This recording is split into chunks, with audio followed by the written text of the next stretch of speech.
All right, so we're going to be going over today how long you should rest in between sets. Okay, how long of a break should you take, and just how long your rest period should be. So it depends on a whole bunch of factors. I'm going to break down the science so you can know exactly what it should look like, but a lot of it depends on your training intensity, like how intense are your workouts, right?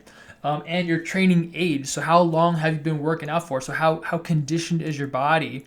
Because the more conditioned you get, the faster recovery you'll have, the more energy your body will store, and all kinds of factors like that. First off, it's like, why do you need to rest? Well, the main energy is so that your muscle can replenish its ATP. Okay, ATP is the fuel of your body. Every single muscle contraction, even if you're doing cardio, has to have ATP to power it. And if there's none left, the muscle contractions will end, right? So that is the main reason we need to rest in between sets during your weight training workouts, is so the muscle can fully replenish its ATP, have full energy, so you can go to the next set and break down more muscle fibers so they can grow stronger. Okay, if you're not taking long enough breaks, then you're not able to give as much effort in the workout, so your volume and just overall load won't be as much as it could have been in terms of breaking down the muscle so it'll grow. The other reasons, aside from that, the other reasons are to have a long enough of a rest period that you're letting your heart rate lower, right? Letting your blood pressure come back down, because our blood pressure can, shoot up to, 345, over 245 mmHg, and letting your heart rate come down is going to be good, because you'll be able to have the endurance, right? Your cardiovascular endurance to then push the set again also.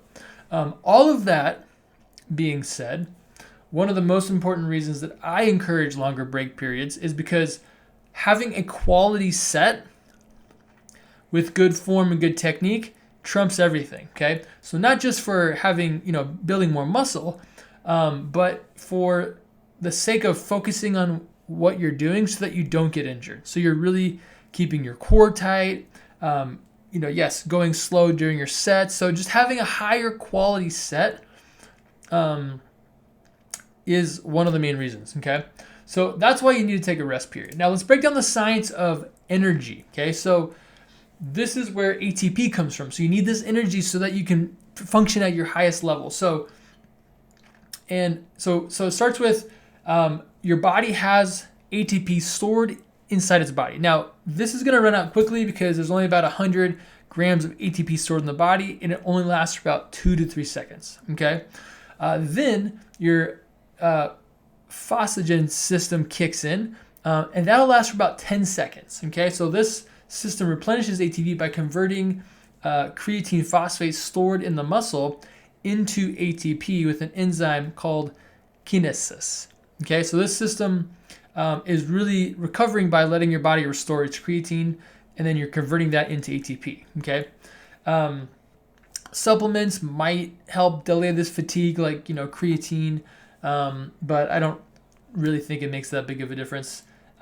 There are only about 120 grams of creatine phosphate stored in the body, and this system is going to last for about 10 seconds, okay? After that, let's say you're doing, 4-second negatives and 4-second positives.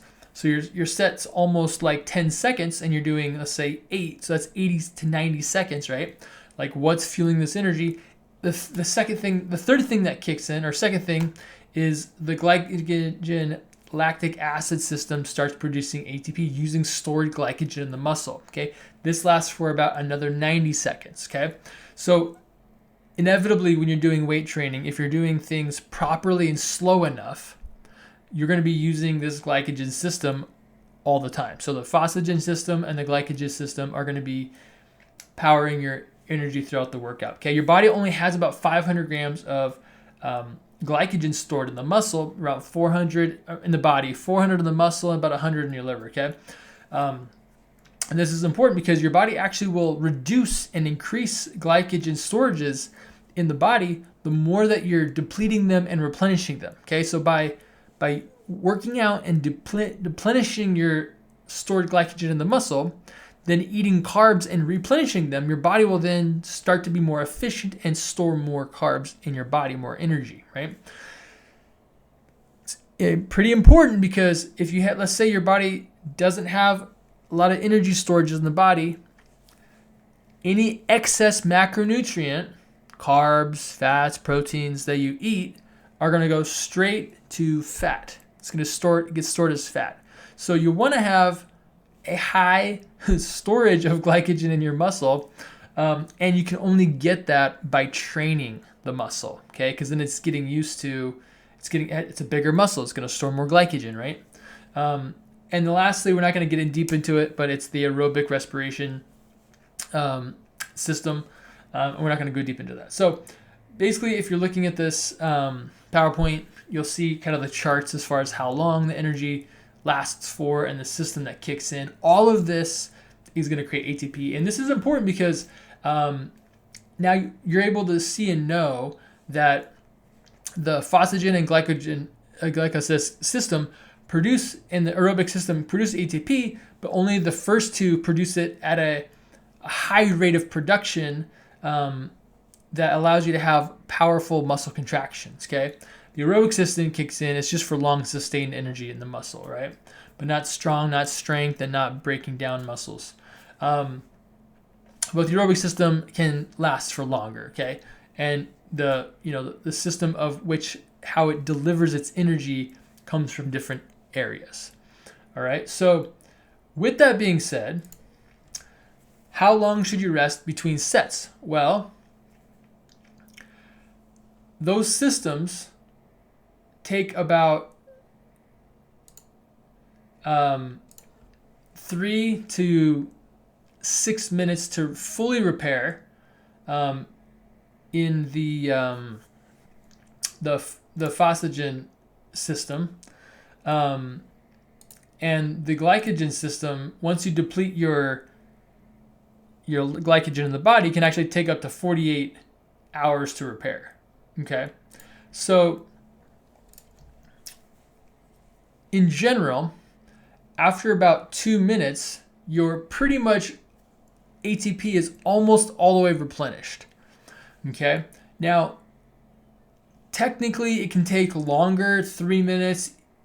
Some studies even show longer than that to fully repair or to fully replenish. But when it comes to balancing the science with the fact that we have to be efficient with our time, if you're really focusing on building muscle, then 60 to 90 seconds is a good range to stay within in terms of you're maximizing your muscle building capability. You're really having a fully replenished muscle, so you're giving full effort. You're taking the time to motivate yourself and have good quality sets. That's a good place to be in. I call it being unbreakable. Okay, it's a really good place. If you're doing powerlifting, you're going to need more like the full 3 to 6 minutes to recover. And if you were doing endurance, then it'd be like 30 to 60 seconds. Endurance, muscular endurance. So that's exactly how long you should break for. So I definitely just recommend between 60 and 90 seconds to 2 minutes. That's a good range to stay within for just your general muscle building workouts.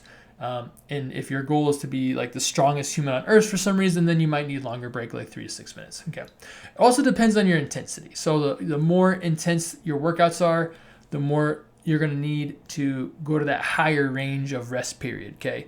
If your sets are not that heavy, then that's when you can go a little bit lower on the range, meaning you don't really need as long of a break. All right. So hope that helps. So if you have any questions, just let me know. And with that, continue to upgrade your body and reach your peak performance.